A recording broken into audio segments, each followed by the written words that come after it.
மாசம் 93.5 பேசிட்டு இருக்கிறவங்க சிறுவாணி சின்னமணி தானா? ஆறுது அண்ணா. வாங்க வாங்க, நல்லா இருக்கீங்களா?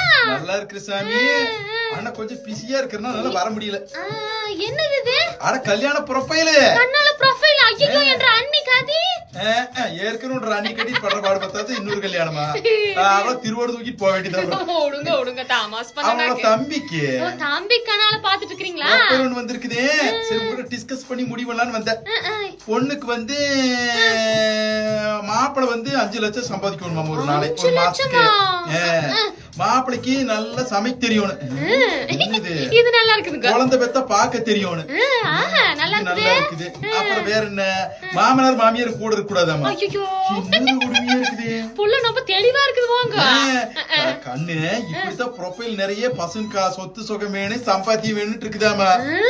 இப்ப வந்து மேட்ரிமோனி இருக்குதுல்ல, அதாவது 90s கிட்ஸ் இருக்கிறாங்கல்ல, பாவம் இந்த பசங்களுக்கு எல்லாம் 30 வயசுக்கு மேல ஒவ்வொரு ஏரியாவிலையும் பார்த்தா 50 பேருக்கு மேல கல்யாணமாகவும் இருக்கிறாங்க. 30 வயசுக்கு மேல ஆகி போச்சுன்னா பையனுக்கு வந்து வயசாகி போச்சுன்றாங்க. என்ன பண்றது? இதுக்கு காரணம் என்ன தெரியுமா? எல்லாம் பொம்பளை பிள்ளைங்கதான். சரிதானா? ரொம்ப எதிர்பார்க்கறாங்களாமா. அட நல்ல சம்பாத்தியமான்னு பாக்காம பையன் நல்ல குணமா இருக்கானா, கேரக்டர் தான் முக்கியமா பாக்கணுங்க. அதை முதல்ல பாருங்க. என்னதான் பண்றது சாமி?